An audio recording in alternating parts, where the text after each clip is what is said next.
எப்போயுமே சப்பாத்திக்கு chana vegetable gravy இது மட்டும் வைக்கிறீங்களா? இதை ட்ரை பண்ணி பாருங்கள்.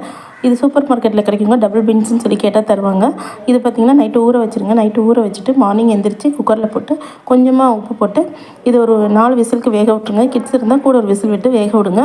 நல்லா வெந்து வந்துடும். பாருங்கள் எவ்வளோ சூப்பராக வெந்து வந்திருக்குன்னு. இது இருக்கட்டும். இதை ஒரு பாத்திரத்தில் மாற்றிட்டு நம்ம வேக வச்ச பாத்திரத்தில் இது எப்படி செய்யுதுன்னு பார்த்தோம்னா,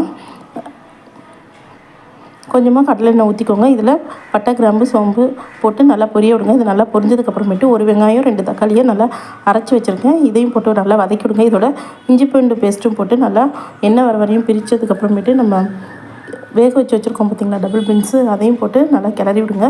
இப்போ இதுக்கு காரத்துக்கு காஷ்மீரி மிளகாத்தூள், குழம்பு பொடி, அப்புறமேட்டு மட்டன் மசாலா, தேவையான அளவு உப்பு போட்டு நல்லா கிளறி விடுங்க. இது நல்லா கிளறி விட்டதுக்கப்புறமேட்டு இதில் நம்ம தேங்காய் ஊற்ற போகிறோம். தேங்காய் பேஸ்ட்டு, தேங்காயில் சோம்பு, கொஞ்சமாக பொட்டுக்கடலை போட்டு அரைச்சி வச்சுருக்கேன். இது போட்டு நல்லா கொதிக்க விடுங்க. கொதித்து வர நேரம் ஒரு கைப்பிடி நிறையா புதினாவை போட்டு சேர்த்திங்கன்னா சூப்பரான டபுள் பீன்ஸ் கிரேவி ரெடி. சப்பாத்திக்கு ரொம்ப சூப்பராக இருக்கும். வீடியோ பிடிச்சா லைக் பண்ணி சப்ஸ்கிரைப் பண்ணுங்கள். கண்டிப்பாக ட்ரை பண்ணி பாருங்கள். ஓகே ஃப்ரெண்ட்ஸ், பாய்.